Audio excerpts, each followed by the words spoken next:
Buenas, buenas, ¿cómo les va? Bienvenidos aquí en TTV, el periodismo en el Congreso y, como decimos acá, en los periodistas, los comunicadores, bajar la información, ponerle un contexto, entenderla, poder situarnos para comprender mejor de qué van las comisiones y que finalmente de qué van las sesiones aprobando o no los proyectos de ley. Aquí lo tengo Mariano Spretzapria. ¿Cómo le va, Mariano? ¿Qué dice? Karin, un gusto estar acá. Igualmente, igualmente. Amandita Alma. Bien, muy contenta. El tema es teletrabajo, ustedes lo vieron recién, la comisión dedicada especialmente a hablar de algo que ya veníamos conversando nosotros, porque ya se habían reunido, y el hecho de legislar sobre una actividad que hoy por hoy tiene a tantos ocupados y preocupados también, ¿no? Sí, es la primera reunión que se hace, es una reunión informativa, se decidió desde la presidencia de la comisión que preside justamente Vanessa Ziley. Histórica. Sí, la primera mujer en la historia del Congreso de la Nación en presidir esta comisión. Sí, sí. Así que un gran valor, la diputada que es de extracción sindical además. Claro. Lo que dijo desde el inicio y lo que también vino anticipando es que hay más de 15 proyectos para discutir y que iba a empezar esta discusión con los trabajadores. Así es. Eso era lo más importante que le parecía para iniciarlo. Por eso todos los líderes sindicales estuvieron presentes. Unos cuantos, la mayoría, al menos los de peso, estuvieron diciendo lo suyo, ¿no? Bueno, y hay, Karin, un tema fundamental para los gremios, que es cómo se va a hacer la actividad sindical cuando hay un régimen de teletrabajo. ¿Cómo se haría una asamblea con el régimen de teletrabajo? Bueno, eso es lo que empezaron a discutir en esta reunión de hoy. Realmente fue interesante escucharlos porque cada cual hablaba desde su lugar, de qué manera ellos ven a alguien conectado desde su casa que tenga los derechos, las obligaciones, claro está, que tiene que tener un trabajador, pero más que nada, y me interesó ese punto que hablamos en maquillaje, justamente, poner el acento en lo que es el empleador también, ¿no? Que no sea solamente un derecho, por ejemplo, la desconexión. Claro, se habló mucho de la cuestión del derecho a la desconexión como un derecho de los trabajadores, pero justamente el representante de la CTA Autónoma propuso también pensarlo como una obligación de las patronales, ¿no? Sí. Que no sea solamente el reclamo permanente del trabajador, no me llames a esta hora o no atender el teléfono del jefe, sino que haya reglas también dentro de esta ley que permita y obligue a las empresas a tener un límite. Así es. De hecho, la última de las personas que tenía que exponer hablaba del sindicato de informática. Hablaba del ámbito de aplicación, de la igualdad, de la identidad. Muchos de estos temas se tocaron en esta tarde, el ámbito protegido, los costos, por ejemplo,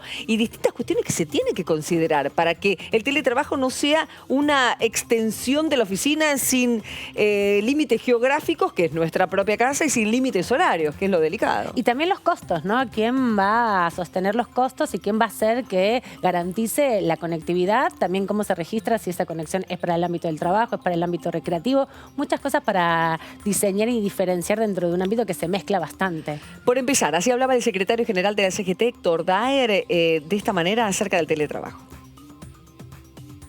Yo les quiero contar, o le queremos contar, que estábamos esperando otro momento, quizás post pandemia, para el tratamiento de este tema que viene desde hace muchos años, pero que en verdad que ahora la pandemia ha acelerado todos los procesos donde una cantidad importantísima de compañeras y compañeros está trabajando en esta modalidad.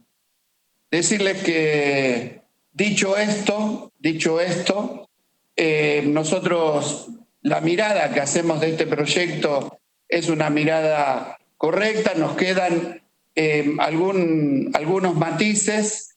Me alegra de que la comisión tome, inclusive que el vicepresidente haya aclarado que es una modalidad laboral y no que es una actividad laboral, con lo cual no corta con todas las actividades específicas de nuestra economía, sino que genera una nueva modalidad con respecto al trabajo que realiza cada uno de las compañeras y compañeros. En sí estamos de acuerdo, creemos que fue fundamental también que se hayan sacado el plazo de 180 días, que en algún momento fue y vino, para articularlo por convenio colectivo de trabajo, porque eso nos termina poniendo un plazo, y en los plazos, si persiste esta situación y no tenés fuerza sindical, es muy difícil discutir en el marco de un convenio colectivo. Todos los que estén trabajando en este momento en su casa con una computadora saben lo complejo, lo difícil, lo extenuante que es trabajar de esta manera, porque bien decía una de los expositores también, no es teletrabajo, sino trabajo remoto que no estaba legislado bajo ninguna circunstancia, ¿se entiende? Es algo nuevo. Y eso que decía Dae recién en el testimonio ante la Comisión de Legislación del Trabajo es importante para los gremios, que es el tema de que cada gremio negocie su convenio colectivo y que no sea un trabajo general, porque bueno, cada sector, digamos, conoce su modalidad de trabajo, ¿no? Claro. Ese es un tema central para los sindicatos. Vamos a ver qué dice también mañana cuando venga el ministro de Trabajo por teleconferencia, Claudio Moroni, y la voz de los empresarios que todavía faltan en esta discusión. Sí, eso sí, si ustedes se lo preguntaban, es una cuestión informativa. Tienen sus días y sus momentos para poder escucharlos a todos y no confrontar en un ámbito que no sería el adecuado. La idea de trabajar esto de esta manera tiene que ver con organizar, ¿no? La discusión, porque como decían muchos de los expositores, no es un tema nuevo, lo decía Dae recién, habría que legislarlo después de la pandemia, pero la realidad es que la pandemia marca situaciones particulares, ¿no? En este caso hay mucha gente trabajando en su casa por las circunstancias extraordinarias de la pandemia. Ahora bien, la organización en general de este tipo de debates requiere mucho tiempo, ¿no? Porque la legislación laboral es una legislación compleja y por eso se organizó por distintos momentos. Ahora hubo alrededor de 3 expositores, todos de los sindicatos, que son los que están digamos, más cerca de uno de los sectores que es el empleador, sobre todo, el empleado. Otro de los referentes de CGT es Carlos Acuña, estuvo hablando recién en la comisión, y una preocupación que va por el lado de las obras sociales. Mira. La verdad que lo que mencionó en su exposición el compañero Daer estamos en total de acuerdo. También quiero remarcar, creyendo que por ahí no era el momento oportuno ni los tiempos nos dieron para una más amplia discusión, de algo que lo tenemos funcionando y que había que reconocerlo y ordenarlo. Y creo que esto va a ayudar a ordenar y a tener por lo menos una visión de a dónde va este trabajo, ¿no es cierto?, que se puede ir implementando. Ese es un tema, y ya que quiero aprovechar para también pasar un aviso, ahora que están los diputados y las diputadas de la comisión por este tema, quiero agregar un tema que es aparte, que tenemos hoy más de 50 años con el tema de las obras sociales. Creo que en el camino se han hecho modificaciones que no fueron en beneficio de los trabajadores. Creo que merecería una revisión con respecto a lo que es el sistema de obras sociales, que es de los trabajadores y no tienen nada que ver los empresarios privados dentro de ese sistema, porque hay un aporte solidario de todas las obras sociales que en definitiva terminan distribuidas en lugares donde no les llegan los beneficios a los que aportan mensualmente de su sueldo para poder tener una garantía de salud. Así que aproveché el momento para pasar ese aviso para que nos empecemos a ocupar, como lo estamos haciendo nosotros, estudiando de cómo podemos mejorar esa situación también. Así que muchas gracias y suerte en este tratamiento, y que, bueno, que de la misma forma que lo vemos nosotros, lo vea la gente que genera el trabajo y el que lo ejecuta. Así es, claro, y incluso términos que tienen que entender y aprender, y toda una situación nueva que si bien se está haciendo ya hace mucho tiempo, decía el del Sindicato de Informáticos desde el 90, que están... 93. Desde el 93 que están, bueno, allí unidos con distintos reclamos sindicales. Bueno, es con el tiempo que se va haciendo este desenvolvimiento. Es interesante también ver cómo la CGT pasa su propio aviso, como dijo Acuña, sí, ¿no? las obras sociales. Primero Daer dijo, esperamos que esto fuera pospandemia, y después Acuña lo de las obras sociales y sindicales. Ahí claro. La CGT está fijando como su propia agenda. Nos interesa más esto que lo otro, pero igual lo apoyamos.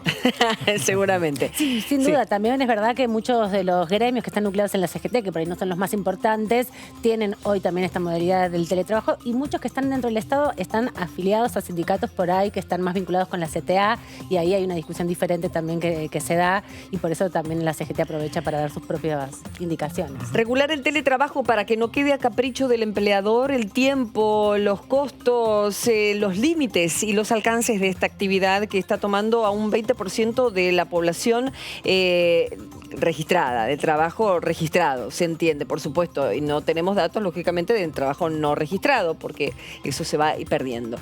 Pero acá tenemos a otro referente sindical, diputado de la Nación, es Hugo Yasky, que justamente como docente está hablando de este tema y del teletrabajo. Mira. Los tiempos de pronto se modificaron con la aparición de la pandemia. Jamás hubiésemos pensado los docentes que íbamos a tener que estar garantizando la continuidad del ciclo lectivo utilizando el teletrabajo, pero bueno, eso forma parte de los cambios, de los tiempos que se apresuraron, y creo que estamos en excelentes condiciones de poder discutir y de llegar a un acuerdo que nos permita tener un amplio consenso en torno a este tema. Creo que el movimiento sindical en la Argentina tiene una larga tradición de haber logrado siempre sobreponerse a los intentos que hubo en distintos momentos de achicar, de soslayar, de alguna manera relativizar la representación del sindicato en los lugares de trabajo, y ahora que viene el teletrabajo hay que tratar de garantizar esa presencia del sindicato, de lo colectivo, ese derecho que equipara esa asimetría que existe de origen entre la empresa y el trabajador se pueda resolver. Y por otro lado, decirle a los compañeros de la CGT que seguramente Vanessa lo va a expresar al final, pero nos parece interesante tomar el tema de las obras sociales. Creo que sí, que es un tema que lo tenemos que incorporar en la agenda, y creo que es bueno que podamos exhibir un amplio consenso de todas las centrales sindicales, porque en momentos como este necesitamos más que nunca esa unidad en lo conceptual, y bueno, el tiempo dirá también si en la acción. Bueno, en minutos nada más vamos a seguir con este tema porque lógicamente las reuniones se van a seguir sucediendo, pero eso lo dejamos por un ratito porque vamos a tocar otro tema que tiene que ver con la pandemia y tiene que ver con la decisión de un gobernador de bloquear una ruta, claro, por una cuestión sanitaria. Ni más ni menos que la 34, ruta que me decías, lleva a toda una historia también y como columna del país. Absolutamente, pasa por Santa Fe, después se engancha norte de Córdoba, Santiago del Estero, Salta. Es una ruta clave para todo el noroeste del país. Al estar bloqueada, claro, las localidades que se ven interrumpidas en su paso, se ven interrumpidas en la comercialización y en toda situación que genera incluso emergencias para pasar de una provincia a la otra. Ceres es la ciudad de Santa Fe que está allí en conflicto con este bloqueo dispuesto por Zamora. Por lo tanto, vamos a estar hablando con el diputado Juan Martín de la UCR Santa Fe para que nos amplíe sobre este tema. ¿Qué tal, diputado? Karin Cohen lo saluda. ¿Cómo le va? Hola, Karin, ¿cómo están? Buenas tardes. Bueno, ustedes muy bien, han presentado un proyecto con respecto a este tema. ¿Lo podría ampliar, por favor?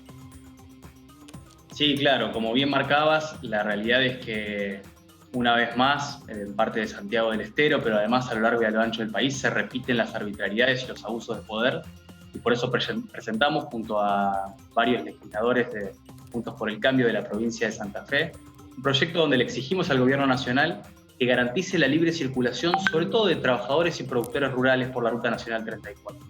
Porque claramente se trata de actividades exceptuadas del aislamiento preventivo, social y obligatorio, sí, y que tienen una importancia central para el día a día de los argentinos en momentos de pandemia. Ustedes lo decían muy bien, la Ruta 34 es un corredor clave en la producción argentina.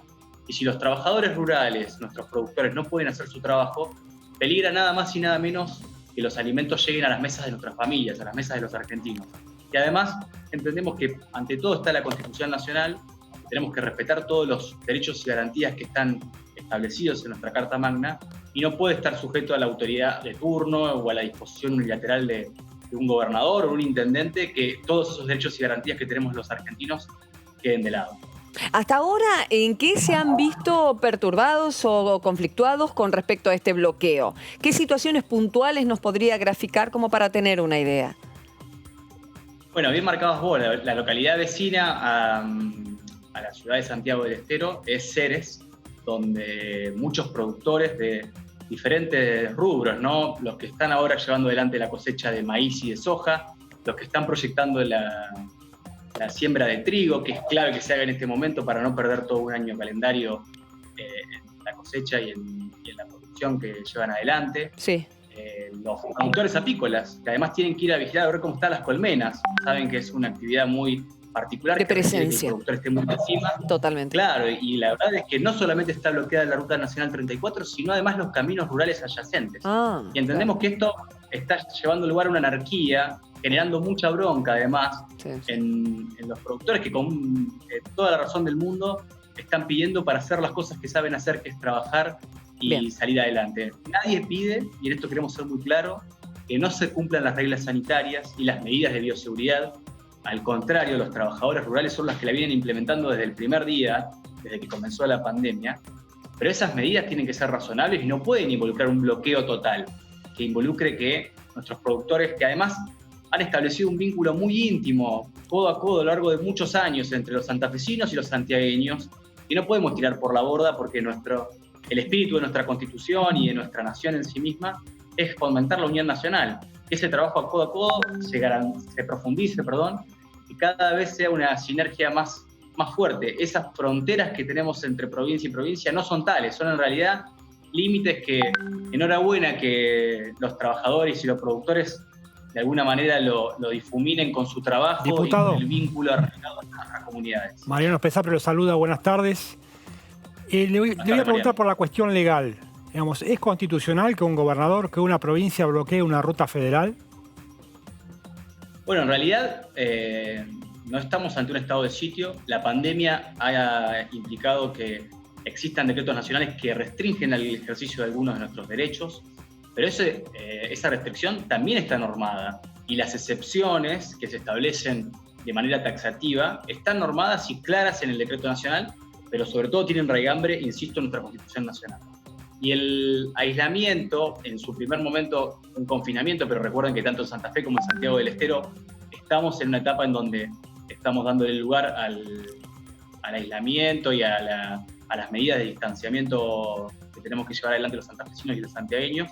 De ninguna manera pueden restringir esta actividad que, insisto, es esencial, como es la de los productores agropecuarios, la de los trabajadores rurales, porque en el espíritu inclusive del comienzo de la pandemia, cuando la jefatura de gabinete también estableció esa actividad como exceptuada, tenía en cuenta justamente esta razón de ser de que produce los alimentos que necesitamos, que más allá de que hay muchas actividades que no han podido continuar con el desenvolvimiento normal de sus actividades del día a día, la realidad es que la actividad agropecuaria tiene que hacerlo, y lo que nos estamos encontrando acá es que hay una medida unilateral, infundada, entendemos, arbitraria, que no tiene razonabilidad, porque insistimos, nadie está en contra de que eventualmente se puedan dar controles sanitarios, que se hagan, por ejemplo, controles de temperatura, que se lleven adelante procesos de higienización de los vehículos, como se está haciendo en muchas rutas a lo largo y a lo ancho del país. Pero nuestros productores, nuestros transportistas, también necesitan seguridad jurídica, que tengan claro cuál es el protocolo que deben seguir, la documentación que deben transportar para poder circular libremente, y que eso se respete a lo largo y a lo ancho del país. Por eso le pedimos de manera urgente el Gobierno Nacional, a través de la Jefatura de Gabinete, de alguna manera intervenga para coordinar con los gobiernos locales, tanto de Santa Fe como Santiago del Estero, para que estas normativas se respeten y que no tengamos que llegar a este punto de bloqueo, que en definitiva genera además productores movilizados en la ruta, toda una comunidad muy movilizada y confundida por esta situación. Al contrario, deberíamos resolverlo con la mayor sensatez y celeridad posible. Diputado, ¿cómo está? Amanda Alma lo saluda. Le quería preguntar si toda esta situación no tendrá que ver también con una sensibilización también, ¿no? Porque la realidad es que el aislamiento, el control, la situación que se vive en los pueblos que están tan cercanos entre una provincia y otra, la posibilidad también de la movilidad entre una provincia y la otra, genera, bueno, mucha preocupación, porque de hecho una sola persona que se pueda mover de un lugar al otro puede contagiar a muchísimos. Ha pasado en estas ciudades sobre todo. ¿Cómo pensar también estas políticas más allá de que usted plantea justamente los controles y los procesos sanitarios, cuando hay una sensibilidad también social, hay un pánico social en un punto donde también lleva a la necesidad del aislamiento y la prevención, ¿no? Hay una reacción en ese sentido. Claro que sí, por eso nosotros desde la Unión Cívica Radical, y lo planteamos en el documento que llevó adelante nuestra fundación, planteamos que la pandemia en sí misma tiene que tener una perspectiva integral, interdisciplinaria de abordaje. Está la cuestión sanitaria, sí, pero está la institucional, está la productiva económica, y nosotros entre eso tenemos que encontrar un equilibrio. Porque, insisto, si la pandemia trae problemas, como nos lo está trayendo y sabemos que la economía va a estar muy golpeada y que vamos a tener muchísimas dificultades económicas, no podemos agregarle a esos problemas más dificultades justamente porque tomamos definiciones que no son sensatas y que no logran un equilibrio. Porque si realmente, imaginen, si hay desabastecimiento en Santiago del Estero, en Córdoba, como marcaban bien antes, en Salta, en Tucumán, sí, la gente también va a salir todavía con muchísima más emergencia, alarma, sí, a buscar esos alimentos que van a ser cada vez menos. Y vamos a traer más problemas, insisto, a la administración de una pandemia que ya nos plantea muchos desafíos. Por eso entendemos que en la cabeza de las autoridades y de los gobernantes tiene que entender a tomar lugar, también este equilibrio. Bien. Que entienda de que nuestros alimentos tienen que llegar a nuestras mesas, que no se pueden bloquear las rutas nacionales, que son además claves para la circulación y la provisión de estos elementos a lo largo y a lo ancho del país, y que para eso necesitamos reglas claras y bien, coordinación federal. Por eso, Juan, no puede quedar sujeto a ninguna autoridad de turno. Se entiende y por eso van directamente a pedirle al presidente de la Nación que lo haga, porque evidentemente no les ha dado resultado por otros medios. ¿Qué pasó con cómo está Ceres con la cuestión pandemia? Sabemos, recordamos el caso emblemático del muchacho que había ido con una cordobesa que estaba infectada, que había venido de Europa, vuelve en un asado con amigos, esto fue a fines de marzo, justo cuando empezaba la cuarentena. ¿Cómo está ahora Ceres? Bueno, la verdad que ahora Ceres está ya hace mucho tiempo con menos dificultades, no se registraron durante muchos días casos de coronavirus. Hubo alguno aislado que en realidad no era propio de Ceres, sino que estaba vinculado con justamente transportistas que llevaban adelante su trabajo. Claro. Eso se monitoreó bien, se le hizo el seguimiento, el aislamiento correspondiente y el trazado con los vínculos que podría haber establecido. La verdad es que estos días en la provincia de Santa Fe no tuvimos ningún caso, inclusive. Bien. Y justamente por esto es que pedimos que haya sensatez y razonabilidad, porque Ceres, de hecho, en el día de ayer y en el día de hoy, tuvo una gran movilización ciudadana de muchos productores que, en vez de estar concentrados en ver cómo llegan a sus campos y a sus haciendas para hacer su trabajo, están preocupados por movilizarse al borde de la ruta, y eso puede traer también más complicaciones. Claro. Insisto, en el abordaje de la pandemia. Por eso, si hay algún caso puntual y tiene que haber una medida excepcional, de hecho, este bloqueo se produjo ya hace algunos días y los productores esperaron un poco para ver si efectivamente eso se iba a prolongar por muchos días, porque también saben que hay un marco de tolerancia donde eventualmente en el campo también uno puede administrar, no estar todos los días en la hacienda y en el campo, pero no durante una semana y media. No, claro. Bueno, esto se prolongó mucho más allá del tiempo prudencial que se entiende razonable para el ejercicio de esta actividad, y la realidad es que ese bloqueo derivó en una movilización y una manifestación. Bien. No tenemos que llegar a estos puntos, entendemos que tiene que primar la sensatez y la razonabilidad de la administración de la pandemia, insisto, y lo que estamos pidiendo justamente es que el gobierno nacional intervenga, porque como bien marcaban, la realidad es que ya se le elevó por parte de tanto de la intendenta de Ceres como del senador departamental por el departamento San Cristóbal, cartas al gobernador Perotti. Entendemos también que ha habido diálogos con el gobierno de Santiago del Estero, pero si no se puede resolver en el marco del diálogo sensato entre las dos gobernaciones, bueno, el Estado lo tiene nacional, que hacer en una ruta, bien, insisto, como es la 34, con esa circulación, tiene que intervenir y tomar lugar. Perfecto, diputado, quedó clarísimo. Vamos a seguir, por supuesto, con este tema bien de cerca, a ver qué dice el Poder Ejecutivo con respecto a este tema tan esencial como es el pedir la libre circulación, ni más ni menos, en épocas de excepcionalidad como esta, aún más. Gracias, muy amable, diputado, por su tiempo. Al contrario, gracias a ustedes. Vamos a cambiar de tema, vamos a hablar de conectividad. Sí. De conectividad como derecho universal. En estas épocas estamos viendo cuán Hablamos de teletrabajo, hablamos de pandemia y hablamos de que se nota cada vez más las desigualdades entre quienes tienen conectividad y quienes no. Hay un proyecto que está circulando del oficialismo que impulsan tanto el presidente de la Comisión de Comunicaciones, Pablo Carro, como la presidenta de la Comisión de Educación, Blanca Osuna, para declarar justamente la conectividad como un bien público, ¿no? Y en ese sentido avanzar en la síntesis de 20 proyectos que ya hay en la Cámara de Diputados sobre pandemia, pospandemia y conectividad. Ah, bien. 20 proyectos, mira, 20 todos proyectos. estuvieron trabajando nuestros diputados y diputadas, nos parece muy bien. Es en el marco, sobre todo, de trabajar sobre la telefonía y la conectividad audiovisual también a través del cable para que tanto bibliotecas, centros culturales, escuelas, sobre todo para la educación, ¿no? Tiene que ver por eso con el gran impulso que le está dando la diputada Osuna para poder garantizar el acceso, ¿no? Lo que plantean es justamente que se construya también un plan nacional de conectividad que pueda ir trabajando hacia un plan de inclusión, porque hay muchas zonas de la Argentina donde todavía no ha llegado la conectividad. Si bien hay fibra óptica atendida en muchos lugares del territorio, la conectividad hacia los hogares o hacia los centros urbanos también a veces es necesario y por eso están impulsando este proyecto. Lo van a tratar de discutir en las próximas semanas. El viernes hay una reunión de la Comisión de Comunicación e Informática, pero van a estar debatiendo también ahí sobre la situación del escenario post-pandemia en relación a la conectividad con la fibra óptica y también con el acceso a Internet. Ahí va a haber una conferencia internacional con expertos de toda la región de Latinoamérica para apostar a este proyecto y poder avanzar en las próximas semanas con un dictamen.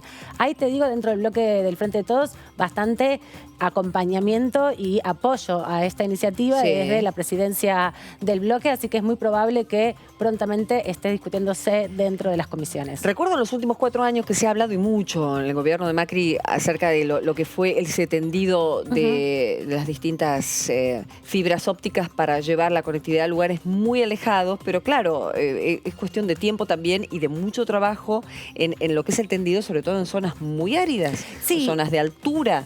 Exacto, lo que ha hecho el gobierno de Cristina Kirchner en su momento con Debido, lo que habían hecho era un trazado... Un plan nacional, lo recuerdo, de conectividad. Pero lo que llevaban era el caño maestro, digamos, de la fibra óptica. Al pueblo. Y lo que se suspendió y lo que se debería reconectar ahora es justamente todo ese trazado que lleve hacia las bocas de conectividad. En este caso serían centros educativos, bibliotecas, centros comunitarios y también están impulsando el despliegue de puntos wifi gratis para garantizar ahí también con las empresas una conectividad donde el Estado garantice parte de esos recursos también. Se entiende. Lugares tan alejados, por ejemplo, un Chaltén, en medio de la montaña, donde no hay casi en ningún lugar la conectividad gratuita. Bueno, en el medio de la plaza sí la hay, así pasa y ocurre en muchos lugares del país, pero claro, no alcanza esto, sobre todo cuando se trata de niños que tienen que educarse. Y pueden ir a la plaza a abrir sus computadoras. Hay un retraso de muchos años de la infraestructura, ¿no? Y este es uno de los temas centrales, como decía recién Amanda, los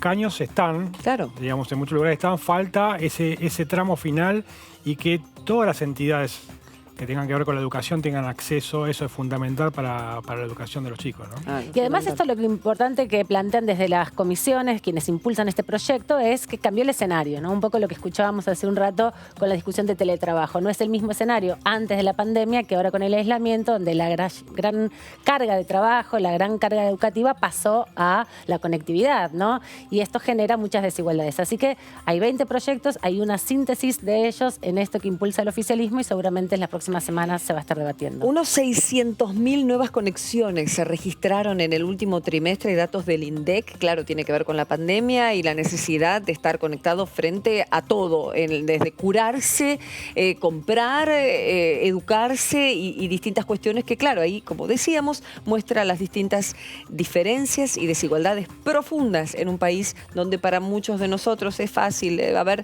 nos quejamos cuando se cae y se nos pixela la imagen y otros directamente tienen que ir a la plaza a conectarse para hacer distintas cuestiones. Pero incluso cuando estamos habituados en las grandes ciudades a conectarnos, se agregan cosas nuevas. Por ejemplo, ahora las obras sociales o las prepagas te piden que te bajes... El carnet digital. Que te bajes un carnet a la farmacia. Digital. Claro.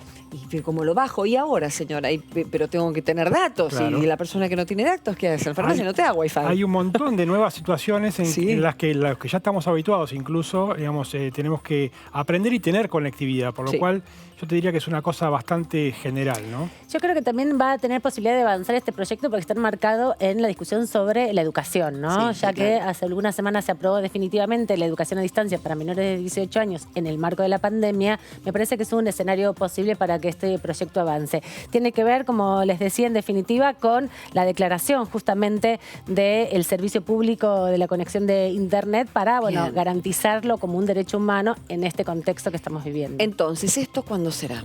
Le asegura la semana que viene que hasta ahora esta semana no está previsto que haya reunión de la Comisión de Educación. Están en otros debates en el Congreso, pero seguramente ni bien se junte la comisión.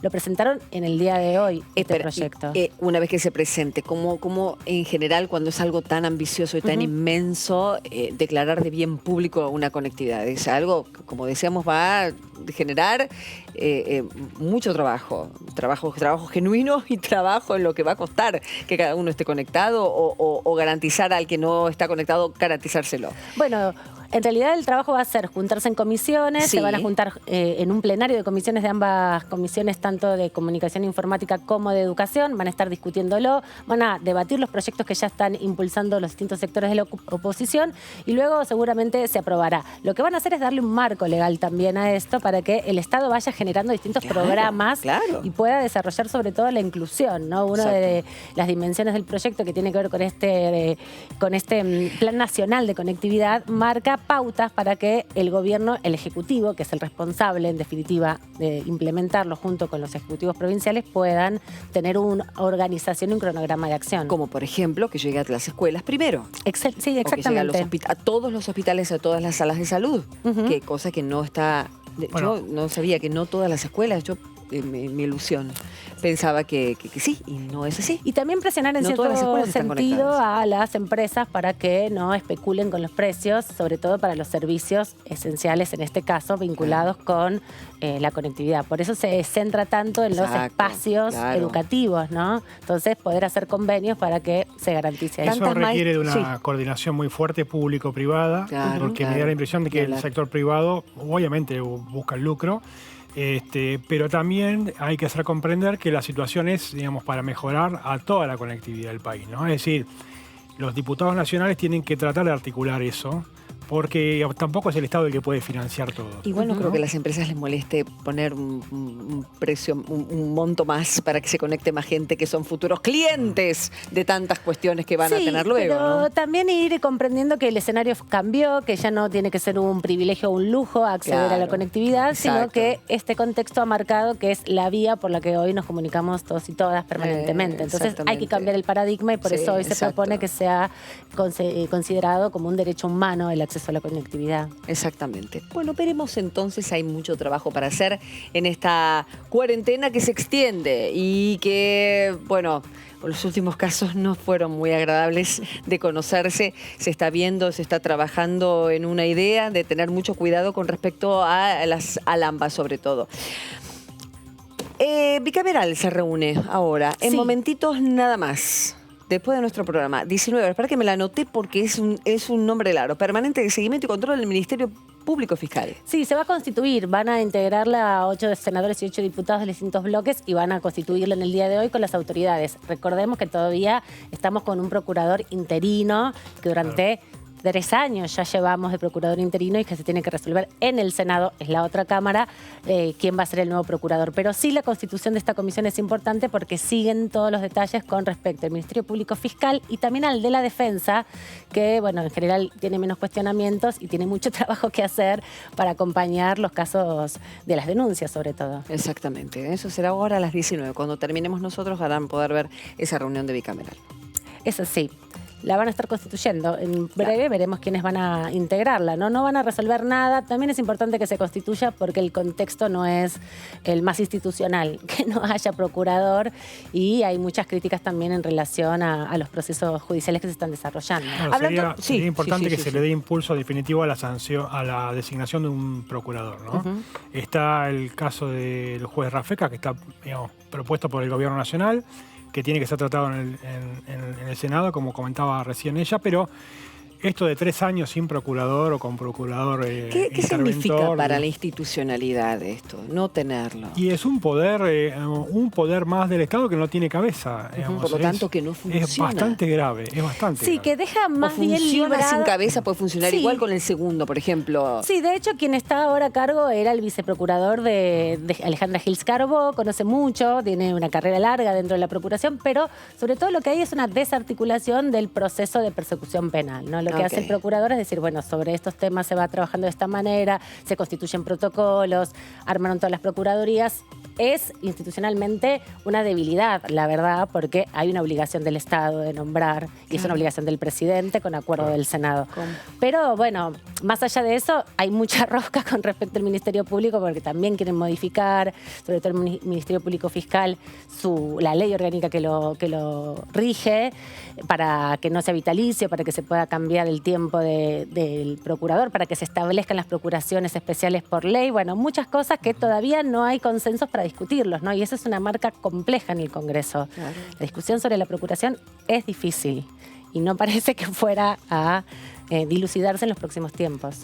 Bueno, veremos entonces, porque como vos decías, otro lugar sin una cabeza tan delicado como es ni más ni menos que el lugar de los fiscales donde trabajan buscando casos, ¿no? Lo difícil es en el Congreso es que requiere de mayorías especiales. Sí, bien. Y bueno, no es un voto más, un voto menos. Estamos hablando de una cantidad de votos importantes y para eso hace falta acuerdo entre los distintos bloques políticos, cosa que hasta ahora no ha sucedido. El famoso consenso. Esperemos que haya consenso en lo que viene, porque les vamos a mostrar la agenda de lo que sigue en la semana, porque se está trabajando en distintos aspectos y después los vamos a revisar. Pero ahora la tengo la diputada Macha, porque ha trabajado y mucho estos días. ¿Cómo va, diputada? Karin Cohen la saluda. ¿Qué tal, Mónica?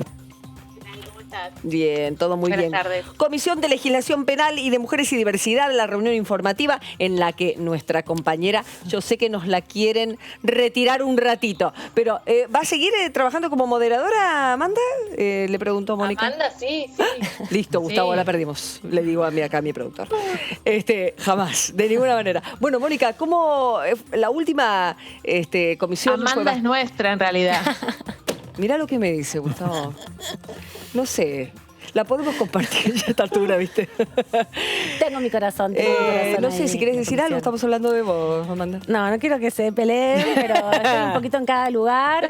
Para mí es un privilegio formar parte de la moderación de una comisión tan importante.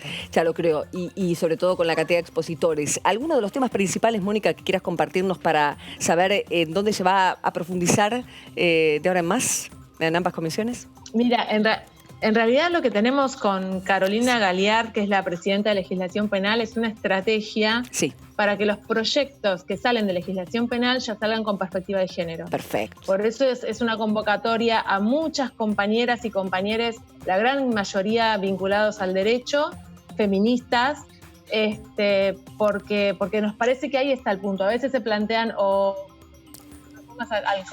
a distintos artículos del Código Penal, o endurecimiento de penas, situaciones que hay que ver si es eso lo que necesitamos o si necesitamos en realidad hacer hincapié en la práctica del Poder Judicial y entonces cómo desde el espacio legislativo lo podemos acompañar. De hecho, la reunión pasada, que fue el primer encuentro que hicimos, al finalizar, algunos diputados y diputadas decían que a partir de lo que habían escuchado iban a repensar sus proyectos y nos parece que ese es el punto, ¿no? O sea, cómo logramos que ya desde el vamos esos proyectos estén pensados desde la perspectiva de géneros, desde el feminismo, y que entonces realmente sean eficaces para trabajar en pos de erradicar la violencia por motivos de género. Mónica, cuando puedas, podés acercarte al micrófono un poquitito más, así te escuchamos mejor.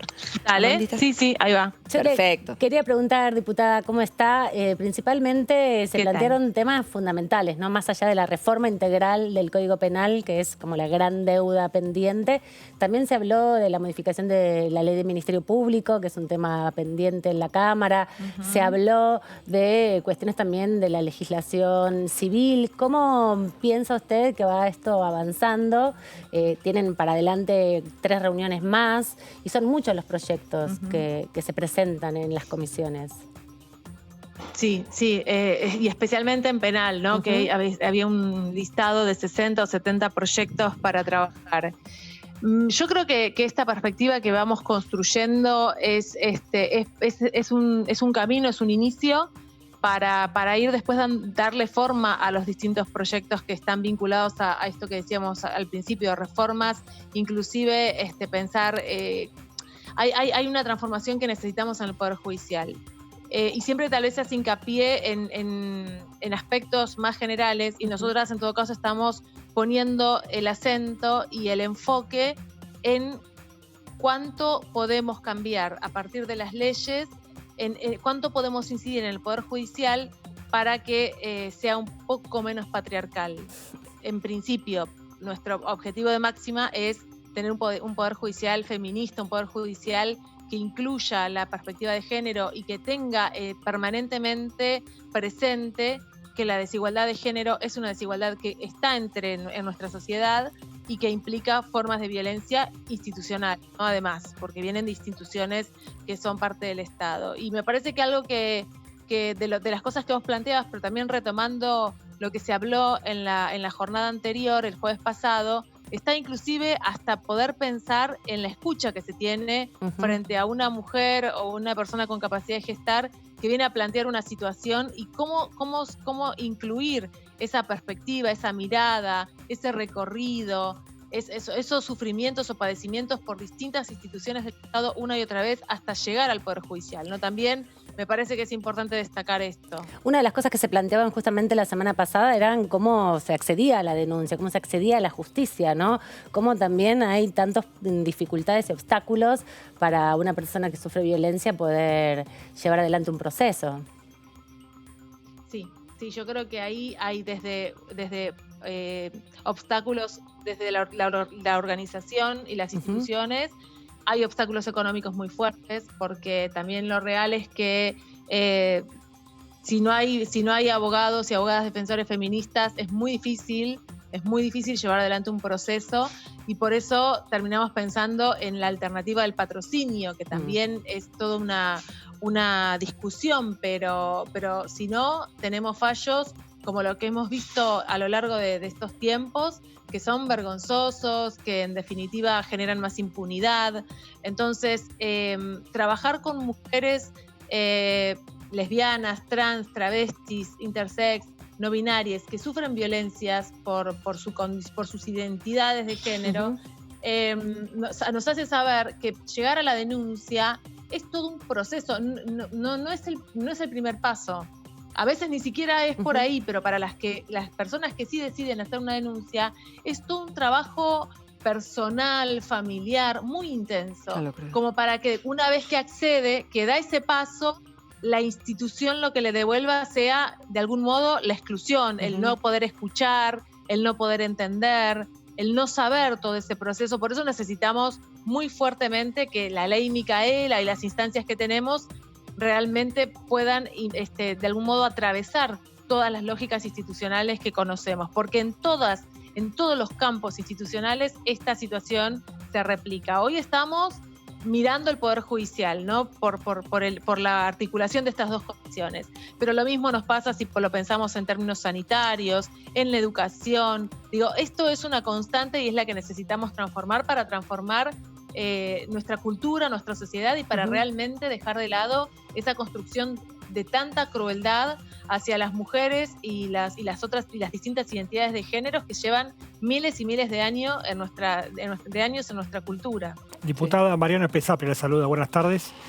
Quería consultar, los diputados, las diputadas elaboran proyectos, redactan leyes, le dan forma a la legislación que después van a tener que aplicar los jueces. Ahora, yo lo escuchaba recién decir que, ustedes se preguntan en cuánto pueden influir al Poder Judicial para que deje de tener esa mirada patriarcal, ¿no? Y esa pregunta que es fundamental, porque una cosa es lo que sale del Congreso y otra cosa después cómo se aplica. Muchas veces tenemos esta cuestión de las dos bibliotecas, que ya la conocemos. Ustedes, esa pregunta que se hacen, ¿cómo se la responden? ¿Cómo puede influir el Congreso en que la justicia sea menos patriarcal? Bueno, esta alternativa de trabajar de modo articulado a las dos comisiones es una dimensión posible. Porque, ¿qué nos estamos asegurando de este modo? que los proyectos tengan perspectiva de género. Si no, o sea, lo que hablábamos con la diputada Galiard es que si no teníamos estas instancias, probablemente muchos proyectos salían sin incluir estas miradas, esta mirada crítica además que hacen las compañeras que vienen a estos encuentros. Entonces, ese es un paso. La legislación de leyes que tenga que ver también con la ley Micaela, por ejemplo, yo decía la ley Micaela me parece una ley fundamental en ese punto, porque obliga a todas las instancias del Estado a tener una formación y una capacitación desde esta perspectiva. Ese es otro modo también de influir en el Poder Judicial. Y después están las prácticas. Digo, esto es un punto que es que podemos tener la mejor legislación del mundo, pero que eso tiene que ir acompañado también de procesos críticos de los propios trabajadores y trabajadoras del Poder Judicial para poder revisar cuáles son sus fallos, cuáles son sus modos de encarar una situación, de trabajar, de sentenciar. Todo esto también es parte de lo que necesitamos para poder avanzar en un contexto de más igualdad. Ahora, no estaría mal, Mónica, de hacer una revisión. Esto habría que ver si lo hacen y no es una cuestión de compulsión, de que los obliguen a hacer, de rever cada uno de los juzgados si tienen cuestiones de género o cuestiones de violencia concretas, de rever y que un tribunal... Que yo estaba pensando cuando alguien comete el delito de xenofobia o una falta grave que el INADI lo manda a ir al Museo del Holocausto. Bueno, obligar tal vez a personas que no fue conducente su manera de actuar en un proceso a todo ese juzgado, al juez, a una charla o a educarlos en lo que significa el sufrimiento concreto de una víctima, a modo de ejemplo. No lo sé, estoy pensando y tal vez es muy ridículo lo que estoy diciendo, pero para que vea concretamente en una víctima de violencia, en una charla, en una clase, cuáles son las repercusiones de un fallo así como lo que hizo él, que acabó de firmar y que no es conducente. Totalmente. Sí, habría que ver qué instancia, pero yo coincido en que es necesaria una vuelta sobre algo que tal vez ya está juzgado y ya se definió, ¿no? Eso.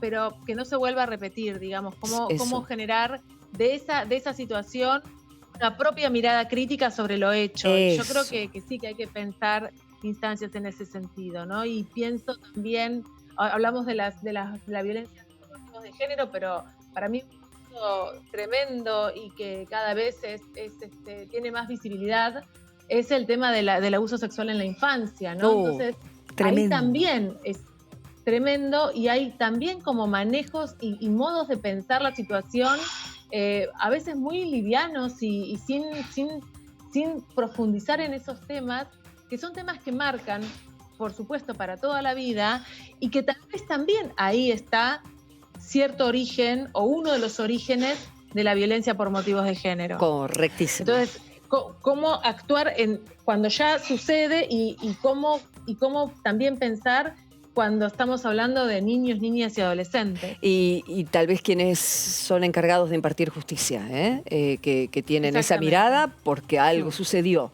en esas vidas, en esas cabezas que hacen ver, que no lo hacen ver lo recontravisible, que no pueden tener esa empatía con la víctima, porque si no, ¿cómo se entiende que manden a la víctima a la casa del victimario de vuelta?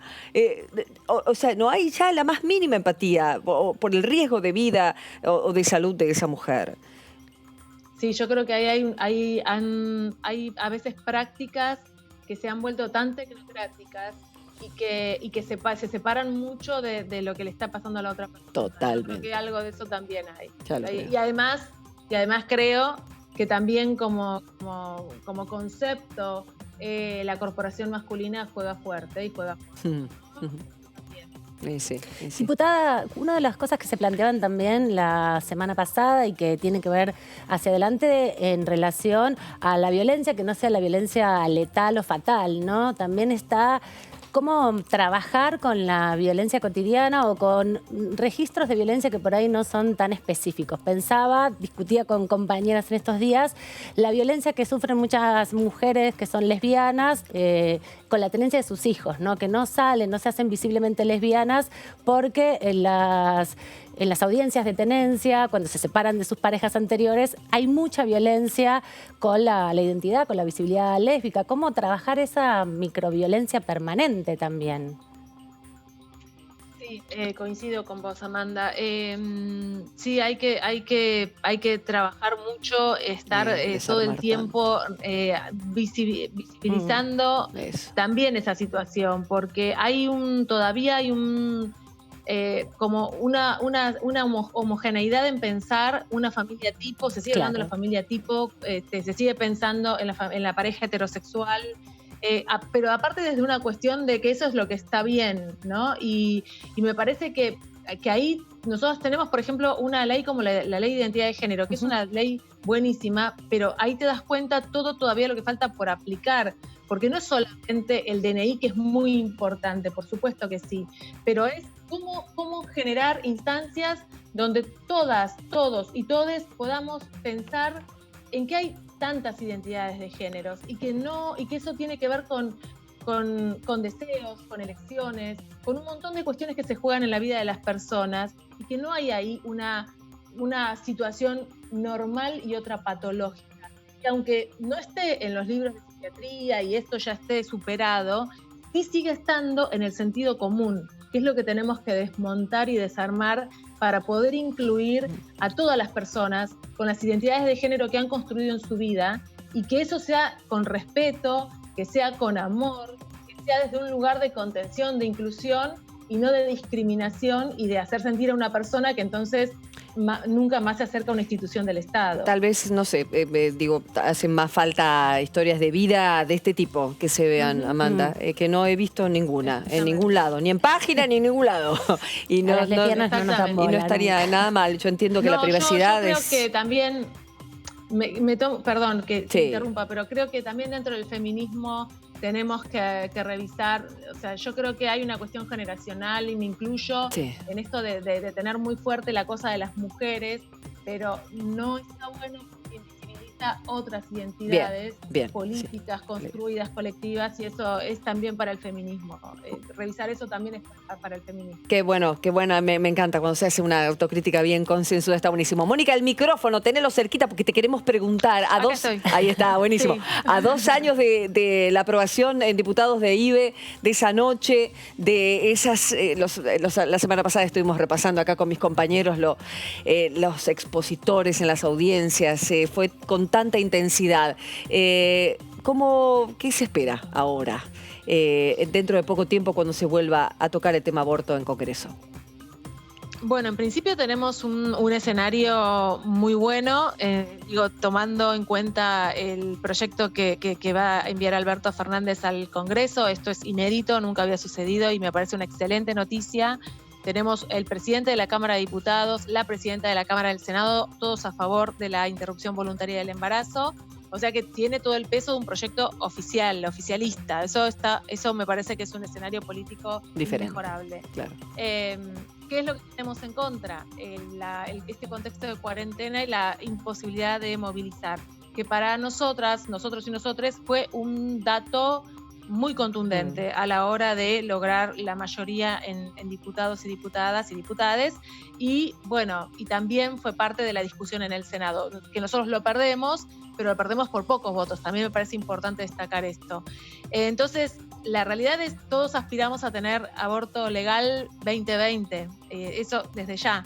La interrupción voluntaria del embarazo, porque aborto legal ya tenemos, interrupción voluntaria del embarazo en este año. Bien. Pero la cuestión es esa, es poder ubicar el mejor momento político, y yo ahí creo que hay como una discusión que se da como en un tiempo lineal, ¿no? O sea, transcurren los días y los meses, pero también yo creo que ahí se choca o se combina con un tiempo circular, que es otro tiempo, que es el tiempo de la posibilidad política. Y tenemos que estar atentas a esa situación y ahí tomar la definición. Bien.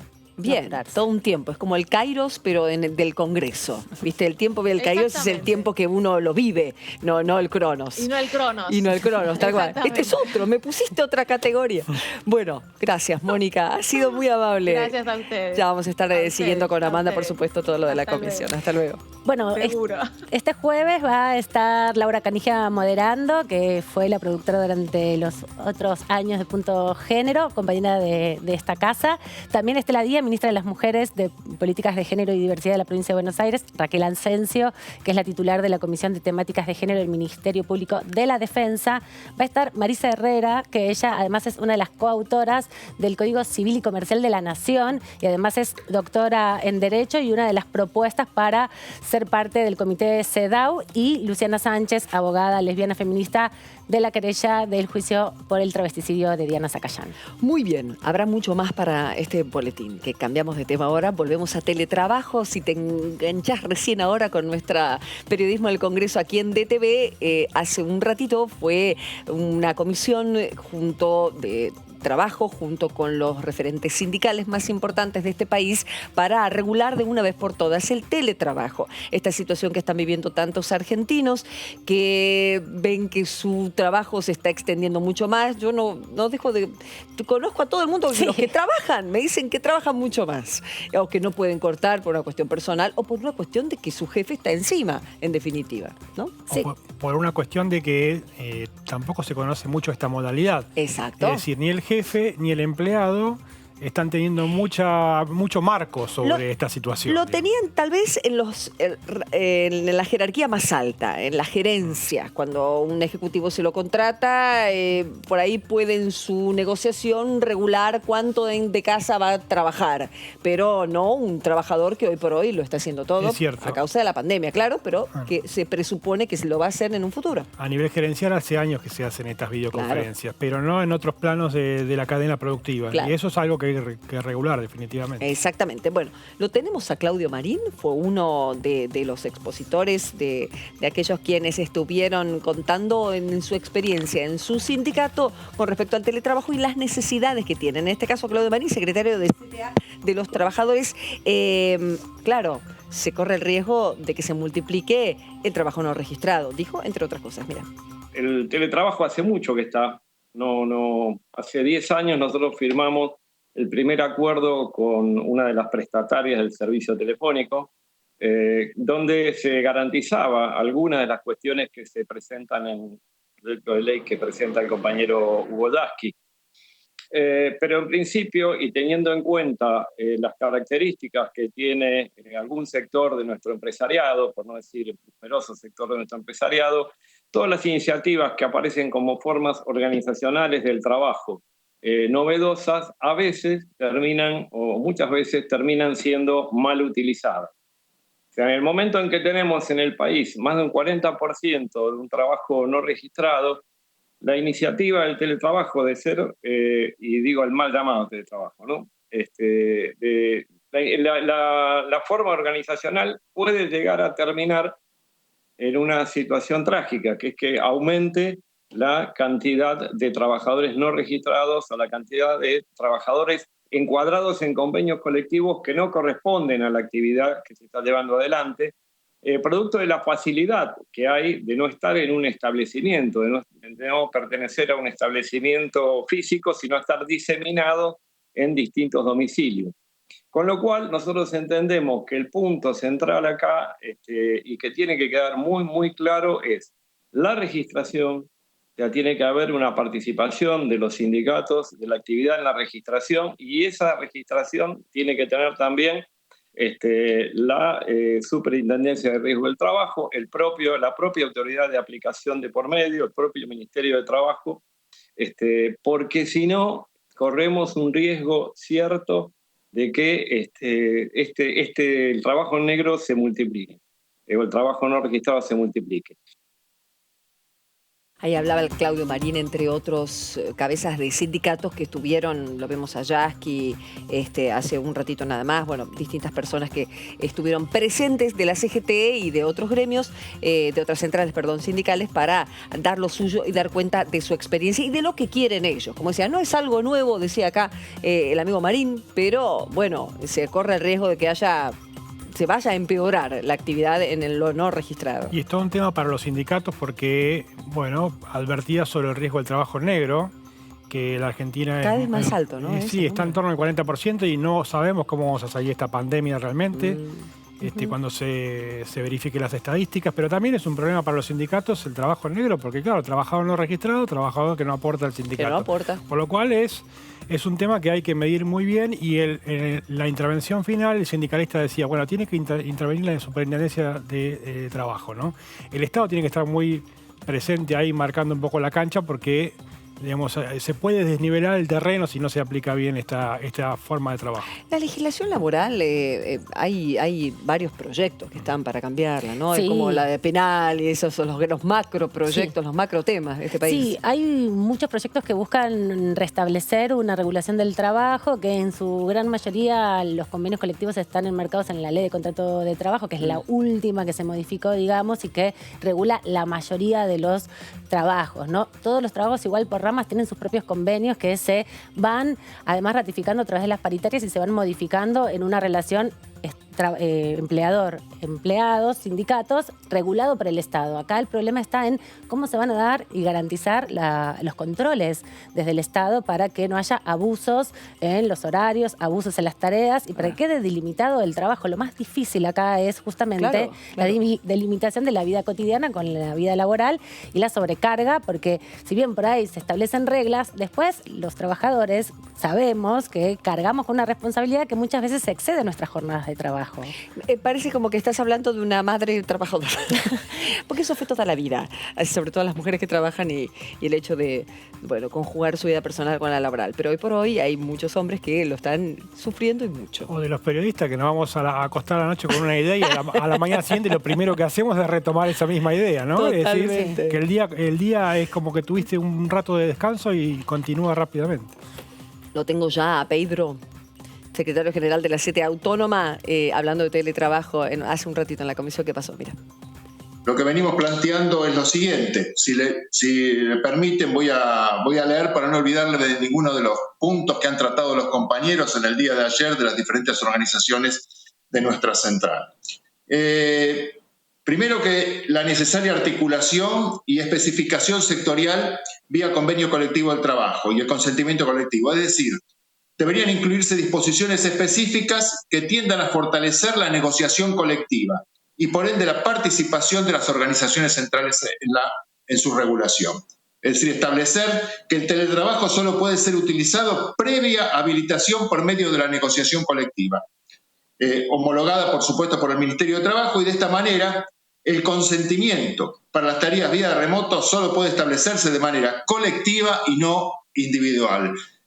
Lo voluntario, mucho lo que estamos, en la actividad privada fundamentalmente también, lo voluntario, si se establece que es voluntario el trabajador, lo voluntario en las relaciones laborales depende, generalmente es decisión de los patrones y depende de la relación de fuerza que tenga la relación sindical para poner las condiciones. Entonces, también disponer que todo trabajador o trabajadora que realice tareas remotas deberá ser encuadrado en el convenio colectivo de trabajo aplicable a la actividad principal de la empresa para que preste servicios o para una de ellas en el caso que los servicios sean brindados por más de uno. Y establecer que los trabajadores que realizan tareas a distancia deberán tener derecho como mínimo a los mismos derechos previstos en la legislación general y en el convenio colectivo de trabajo. Claro, se discutieron temas tales como accidentes. ¿Qué sucede cuando uno tiene un accidente en su propia casa? En definitiva, pero estaba trabajando. Pero ¿cómo se sabe que estaba trabajando? Y señor, si está legislado, sí se sabe. Por un horario determinado, porque está escrito, porque el trabajador sabe fehacientemente cuando entra un trabajo o en un horario determinado va a estar conectado, porque hay millones de pruebas para saber si estaba conectado en ese momento. Bueno, pero todo esto hay que legislarlo. Si no se llega a tribunales y la cosa se pierde y hace agua. Por eso mismo se está discutiendo el teletrabajo en las comisiones. Y hay un tema específico ahí que se está tratando, que es el derecho a la desconexión digital. Sí. ¿No? Ese es un tema central de esta nueva modalidad de teletrabajo, porque bueno, hace la relación empleador-empleado, yo te diría más que la relación de trabajo, solamente la relación humana, ¿no? Porque esas son cosas que producen desgaste. ¿Qué es después desconexión? en esa Apagar relación. todo, no atenderlo al jefe. Es a partir de un horario determinado, Claro. vos terminaste de trabajar. Correcto. Y te desconectaste. La computadora se desconectó, el teléfono no atiende la llamada, ¿no? Justamente lo que decíamos hace un rato con respecto a quién le corresponde esa obligación y esa responsabilidad de desconectarse, si es el empleado o el empleador. El único de los 13 que lo planteó fue a quien escuchábamos hace un minuto nada más desde la CTA Autónoma. El resto de los expositores hablaron del tema, no dieron tantos detalles, los pusieron como uno de los temas principales, pero él fue el único justamente que planteó cambiemos la carga de la prueba, que sea el empresario el responsable de la desconexión y no el trabajador. Está bueno eso. Yo quiero escucharlos a los empresarios, cosa que va a suceder, por supuesto, en una próxima reunión en la que se vea, lógicamente, la pata empresaria y las cuestiones que necesitan ellos, que piden, que reclaman y que, bueno, les gustaría que estuvieran concretas en un proyecto de ley. Hay un tema muy sensible que ¿Hasta ahora mencionamos. hablaron? ¿Alguno? No. Periodísticamente, no. No, me parece No que se han todavía manifestado. no. Hay un tema muy sensible que mencionamos recién, son los accidentes de trabajo. Los empresarios vienen allá hace muchos años con el tema de la regulación de los accidentes de trabajo. Dicen que la justicia laboral es muy favorable a los sindicatos y no a las empresas. Bueno, esto se va a discutir y mucho porque, bueno, es lo que planteabas recién vos, Karin, es, bueno, cómo se prueba cuando uno tuvo un accidente de trabajo estando trabajando en su casa, ¿no? Es un tema muy finito para dilucidar. Ya nos tenemos que ir, pero antes te tiro la pregunta. Presupuesto. ¿Cuándo se va a tratar? Presupuesto. Acá me suspiran. Gran también. pregunta. Gran pregunta. ¿Qué? No vamos a tener presupuesto 2020, eso está ya decidido. El Poder Ejecutivo en algún momento va a emitir un decreto donde va a prorrogar el presupuesto de 2019 para todo este año. Y lo que está trabajando ahora el Gobierno Nacional, en conjunto con los bloques de diputados y senadores del oficialismo, es el nuevo proyecto, el de 2021. No le queda mucho tiempo, porque el 15 de septiembre tiene que estar acá. Exactamente. Ese proyecto el 15 de septiembre tiene que estar acá. Ya hay reuniones en la jefatura de gabinete que las encabeza Santiago Cafiero. Sí. La semana pasada hubo un almuerzo entre Cafiero y el presidente de la Cámara de Diputados, Sergio Massa, para empezar a hablar del tema presupuestario. Correcto. Y bueno, y también el ministro de Economía, que está súper atareado con las cuestiones que tienen que ver con la negociación con la deuda, ya tiene establecido con sus propios funcionarios del Ministerio de Economía, por ejemplo, el secretario de Hacienda, Raúl Rigo, reuniones periódicas para la elaboración del presupuesto, que incluye, como todos sabemos, las variables macro, ¿no? La inflación, el dólar. ¿Y cómo termina esta negociación de la deuda? Ni más ni menos. Eso es un La tema plata central. que tendremos que pagar, que nos queda. A mí me da la impresión de que algún acuerdo va a haber y que por eso Guzmán está trabajando en un proyecto que es interesante porque es plurianual. Es decir, un proyecto de presupuesto 2021-2023. Es decir, para lo que resta de la gestión del presidente Alberto Fernández. Por lo cual va a haber, evidentemente, el gobierno va a presentar un proyecto económico bien definido después de este cierre de negociación de la deuda. Bien, interesante para ver si hay antecedentes de este tipo de cuestión, ¿no? Hay planes quinquenales históricos. Sí, claro. Pero bueno, recuerdo, estamos hablando ¿cierto? de un proyecto para 3 años, ¿no? 21, 22 y 23. Bien, bueno, veremos entonces. Muchos temas, señores, se está tratando. Qué año raro, ¿no? Creo que nos va a quedar en la memoria como el año de la pandemia, donde sucedieron tantas cosas sociales y personales también, por supuesto. ¿Cómo sigue con la agenda de la semana este Parlamento, esta nuestra Cámara Baja? Mira, la agenda de la Honorable Cámara de Diputados de la Nación, miércoles 17 de junio, la Comisión de Legislación del Trabajo, reunión informativa con el ministro, ya lo adelantamos, y el presidente de la Comisión de Trabajo y Previsión del Senado para análisis y consideración de los proyectos de ley sobre teletrabajo, como trataron hoy con los sindicalistas. El jueves 18 a las 3 de la tarde, ahí se nos va Amanda, la prestamos de ninguna manera desde ningún otro lugar más que de acá, Comisión Conjunta conjunta, a menos que se presente como diputada, yo la voto. Comisión conjunta, legislación penal y de mujeres y diversidad. Segundo encuentro informativo de 4, ¿no, Amanda? Son 4. Sí. Con proyectos de justicia penal y género, y ahí van a participar la ministra de Mujeres, Políticas de Género y Diversidad de Buenos Aires, la titular de la Comisión Temáticas de Género, del Ministerio Público de Defensa e investigadoras del CONICET, dando lo propio para ver de qué manera la justicia puede tener una visión de género más justa y que salve más vidas. ¿Qué más? Y el viernes 19 a las 11 de la mañana es la Comisión Comunicaciones e Informática por la Conferencia Internacional La Conectividad en la Postpandemia, hacia una regulación inteligente en la que participarán distintos especialistas latinoamericanos. Lo adelantaba Amanda hace un ratito. La pregunta es, ¿habrá sesión esta semana? Difícil. No. Difícil es la respuesta. Ya. Y ahí se cuelan temas de coyuntura inevitables. Y es martes ya, con la agenda de comisiones que se están planeando, no hay perspectiva de que jueves o miércoles haya sesión. Igual uno nunca sabe. Yo ya aprendí en este lugar a que todo puede suceder en esta honorable Cámara, en este Congreso de la Nación. Señores, porque claro, hay muchos proyectos que ya están listos para presentar. No es que no. Claro, ya tienen temas para dictamen. discutir. Tienen temas para discutir y tienen cosas para resolver, ¿no? La cuestión de economía de conocimiento es una de ellas, entre otras tantas. Y hay una discusión pendiente que es la prórroga de las sesiones a distancia. Eso es un tema central. No podemos hablar de ninguna otra cosa si no se prorroga, porque si no, no se juntan. Señores, ha sido un placer contarles las noticias de la Cámara Baja. Chao, que sigan muy bien. Hasta mañana. Cámara de Nación de fechas 11 y 16 de junio del siguiente año respectivamente. Senador Claudio Martín Doñate. Senadora María de los Ángeles Agnún. Senador Carlos Alberto Caserio.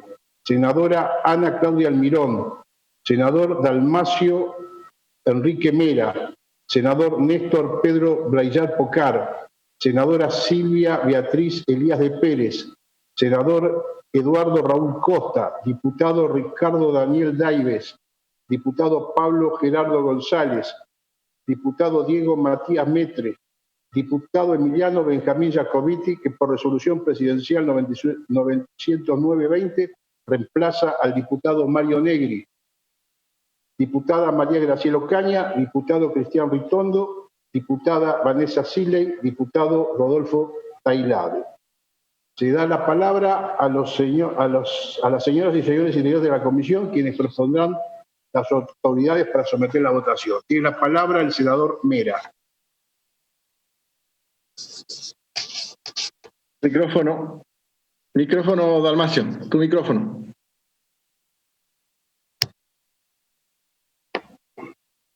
¿No me escuchan?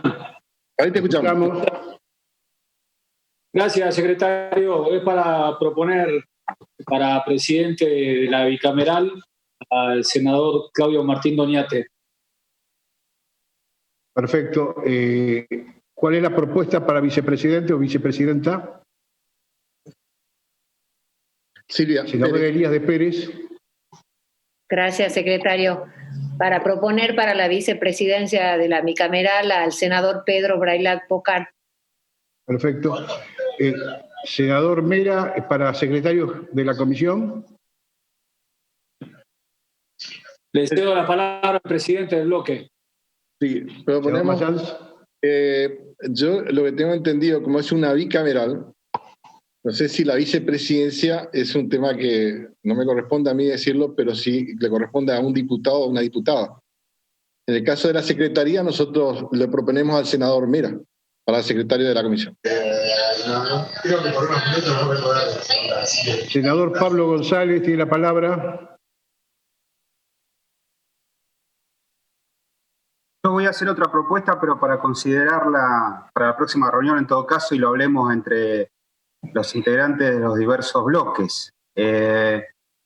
Teniendo en cuenta que la presidencia es para el Frente de Todos, la vicepresidencia es para el bloque opositor Juntos por el Cambio. Yo voy a pedir mi moción es que se reserve la Secretaría para Diputados, pero teniendo en cuenta que veo que lo estamos debatiendo. Voy a pedir que esto se defina para la próxima reunión de la comisión bicameral, señor secretario, si puede ser. Así después lo charlamos y lo podemos consensuar. O sea, ¿quedaría pendiente para la próxima reunión la vicepresidencia y la secretaría de la comisión? No. Yo concretamente pido que la secretaría sea para diputados, ¿sí? Que sea para el bloque Frente de Todos y reservar la designación del nombre para la próxima reunión. Esa es mi propuesta. Señor González, ¿no se escucha? Una pregunta. No son dos la secretaría, o sea, ¿es un vicepresidente, un vicepresidente y dos secretarios? Yo tengo entendido que es una sola, José, por eso estoy haciendo otra propuesta. Nosotros teníamos entendido que eran dos secretarios. O sea, a mí me parece razonable, compañero presidente, lo que dice el diputado González, me parece razonable. Correcto. Simplemente nosotros teníamos entendido de que era una presidencia, una vicepresidencia y dos secretarías. Pero si es una sola, obviamente le corresponde a diputado. Y yo José, es lo que me informó el bloque. Tendríamos dos posibilidades. O ponemos dos vicepresidencias y resolvemos la situación, o podemos dos secretarías y resolvemos la situación, lo cual con acuerdos de bloque y acuerdos de diputados y senadores podríamos resolverlo para que no haya ningún tipo de problema y tengamos todos la representación correspondiente. Senador Mayas, me informan que es un solo secretario. Correcto. Entonces le corresponde a diputados. Correcto. Si les parece, entonces votaríamos la de elección del presidente y quedaría pendiente para la próxima reunión tanto el vicepresidente como el vicepresidente, vicepresidenta o secretario o secretaria. Pendiente. Perdón, la vicepresidencia no la van a proponer. Ya las hemos propuesto. Correcto, bueno, perfecto. ¿Puede repetir la moción, senadora Elías, por favor? Sí, la moción es que sea vicepresidente el senador Pedro Brailat Pocar. Bueno, perfecto. ¿Hay asentimiento? O sea, atento a la observación de que la vicepresidencia era para diputados. Hola. Sí, te están afanando de la vicepresidencia, Lugo. La vicepresidencia es para Juntos por el Cambio, según mi opinión, y Juntos por el Cambio puede elegir si es un senador o un diputado. Lo que nosotros decimos es que la secretaría debe ser para diputados y en ese caso para el Frente de Todos y reservarnos el nombre de ese secretario para la próxima reunión. ¿Están de acuerdo con esa moción? Es de Juntos por el Cambio, con lo cual. Entonces se votaría presidente y vicepresidente en este acto. Perfecto. Por favor, levanten la mano. Por unanimidad, se invita al senador Doñate a que se haga cargo de la presidencia de la reunión. Buenas tardes. Gracias, señor secretario. Gracias, señoras senadoras, senadores, señoras diputadas y señores diputados.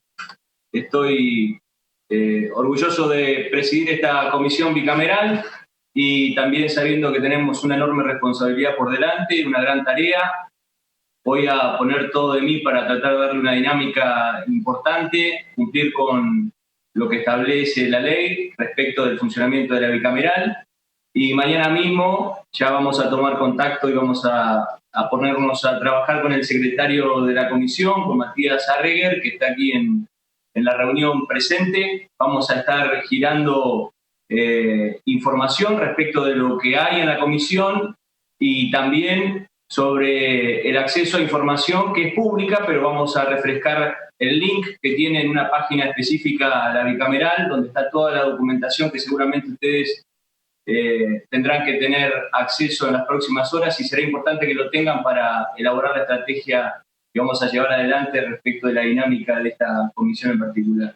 Allí está el reglamento de las audiencias públicas, el reglamento de la bicameral y además están las versiones taquigráficas de todo lo trabajado en los últimos 3 años, como también los informes del procurador y la defensora del año 2019, que es trascendental que podamos leerlo con detenimiento, porque a partir de allí también puede surgir parte de la tarea que tenemos por delante en este año 2020.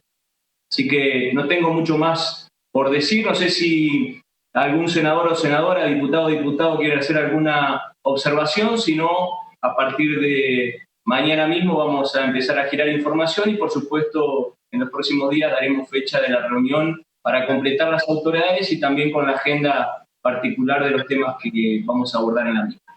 Hola, hola. ¿Sí? ¿Sí, me escucha? Sí. Sí, diputado.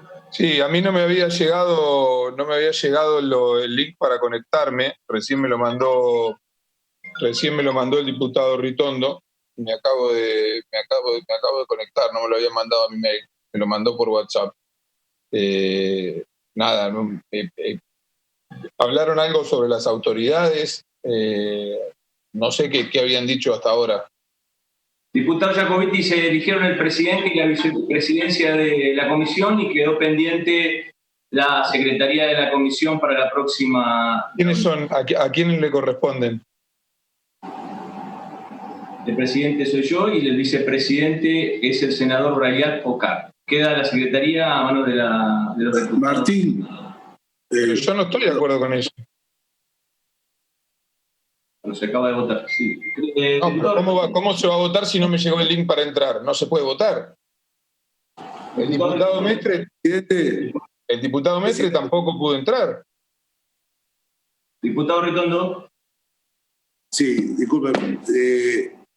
Primero es que creo que la vicepresidencia le tocaría a la Cámara de Diputados, no presidencia y vicepresidente al Senado.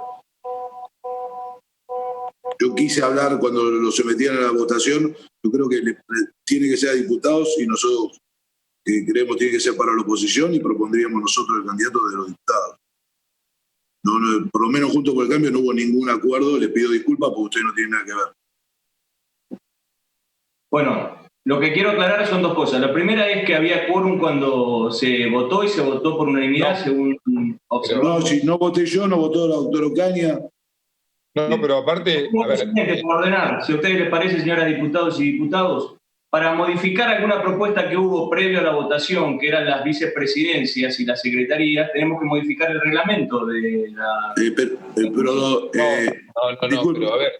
Presidente, la vicepresidencia cuando es una bicameral... La palabra del diputado Ritondo, vamos a ordenarnos porque si no es...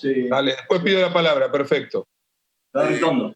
Senador, presidente, cuando la presidencia le toca al Senado en las bicamerales, la vicepresidencia en general le toca a la Cámara de Diputados. Entonces, lo que queremos en esto es que se mantenga este orden. Yo quise hablar en el momento, justo había entrado, quise hablar, no pude hablar, le estaba pasando al diputado Jacobiti que no tenía información, pero entiendo que es una norma que se sabe. Digo, la verdad que nosotros no lo discutimos que le tocaba al Senado dentro de nuestra propia fuerza, y creemos que le toca a diputados, y que si no, lo que le pedimos es que preservemos el lugar, damos como aceptado a la presidencia que le corresponde al frente de todos y lo ha designado usted, y dejar preservado para que nosotros tengamos nuestra discusión interna que creemos que le toca a diputados. Sí, diputado Ritondo, la propuesta fue de la senadora Elías de Pérez. La vicepresidencia le corresponde a Cambiemos. La vicepresidencia en general le corresponde a la otra Cámara que le toca a la presidencia, pero nos excede cuando le corresponde a la oposición. No había pedido la palabra.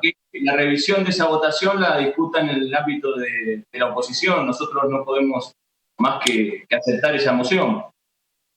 Por eso quiero, como no pudo estar presente, pues no tenía el link del diputado, porque no pudimos hablar, se hizo la votación muy rápidamente, le pedimos que se preserve en nombre de Juntos del Cambio desde diputado para poder tener una discusión interna y después decir primero cuál sería la Cámara que para nosotros es diputados y después pedir votar. Si le puedo pedir esto y nos pueden acompañar y después nosotros tenemos nuestra discusión interna y lo agregaríamos como el secretario que creo que ustedes lo definirán en la próxima reunión.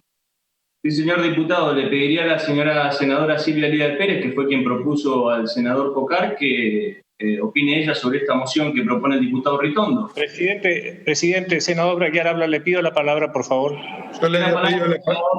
Yo le había pedido la palabra cuando estaba hablando el le diputado. doy la interrupción al senador Rayat Pocar, Martín. Si la acepta. Le doy la interrupción al senador Rayat Pocar. Dale, Adelante, senador. Le pido la palabra, Martín. Presidente, la verdad es que no me esperaba una situación como esta. A mí me informaron de las autoridades del Interbloque del PRO que esto era de acuerdo, de modo tal que como yo no soy ningún impedimento, en este momento renuncio a la vicepresidencia, dejando expresa salvedad que a los señores diputados que me hubiese llamado y no había ningún problema. No creo que este es el ámbito. De todos modos, yo renuncio a la vicepresidencia y dejo librado ya ese cargo para que lo tome la Cámara que corresponda y el acuerdo que lo manejen ellos internos. Gracias, presidente.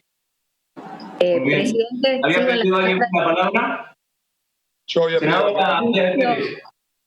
Yo lo que voy a pedir, presidente, con la buena voluntad de todos los que están presentes y pidiendo las disculpas, porque a quien me había informado a mí también es el presidente del Bloque PRO y por lo tanto se suponía que estaba el acuerdo, que lo dejemos pendiente para la próxima reunión, por favor, para la designación de la vicepresidencia que nos corresponde a nuestro interbloque. Muchas gracias. Sí, como no, la palabra del diputado Jacobiti. Sí, para aclarar una cosa, que independientemente que haya quórum en este tipo de sesiones, me parece que, por lo menos a mí no me había llegado el link, me consta que al diputado Mestre tampoco le había llegado.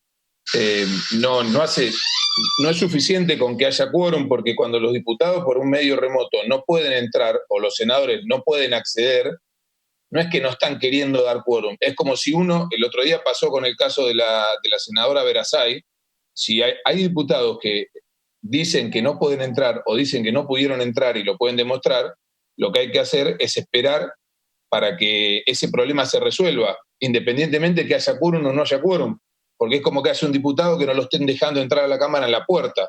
No es que no tiene nada que ver si hay quórum o no hay quórum, me parece que tenemos que, por lo menos en estas sesiones virtuales, tener como acuerdo ese funcionamiento, si no va a ser muy difícil.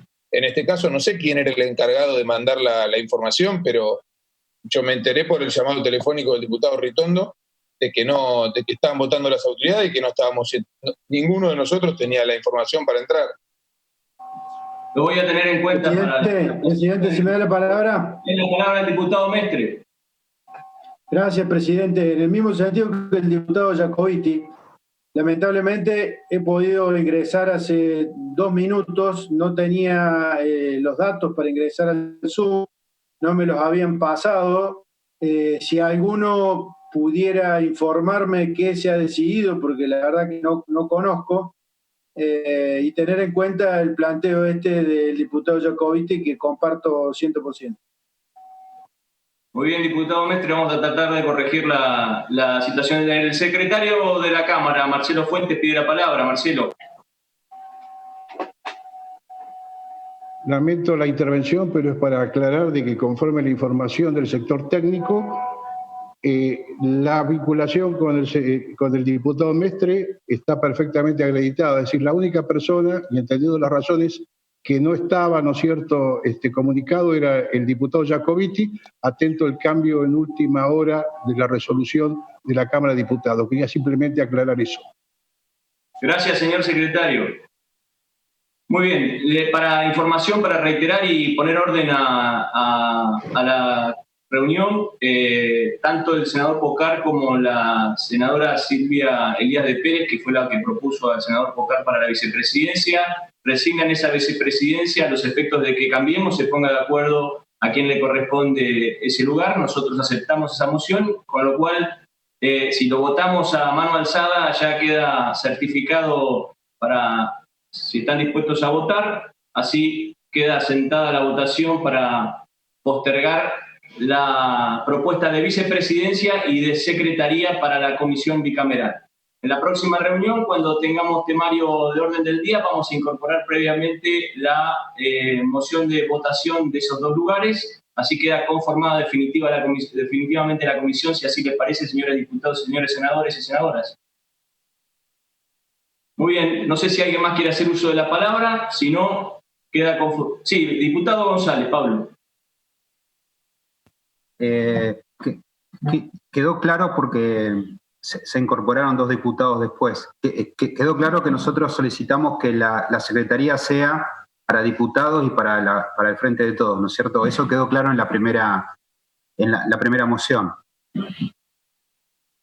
Quedó clara la propuesta, señor diputado. No se votó la propuesta, pero quedó claro la moción que usted está, la observación que está haciendo.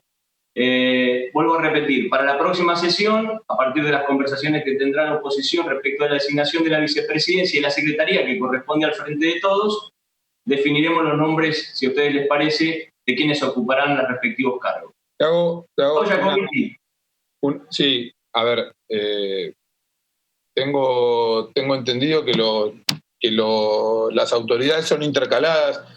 El diputado Ritondo hizo un planteo de que que correspondía a la vicepresidencia para la Cámara de Diputados.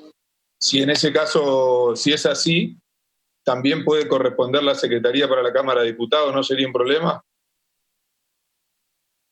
No, se cambiaría la historia de la comisión y costumbres de la comisión. También puede haber posibilidad de modificación del reglamento, pero hoy el reglamento indica que hay una presidencia, una vicepresidencia y una secretaría. Y se estila que el presidente y el secretario son de la misma Cámara y la vicepresidencia de la otra Cámara.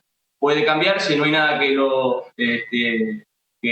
no lo pueda disponerse así, pero lo hablaremos en los próximos días para ordenar los cargos de esta bicameral. No sé si algún otro senador o senadora, diputado o diputada quiere hacer uso de la palabra. Muy bien.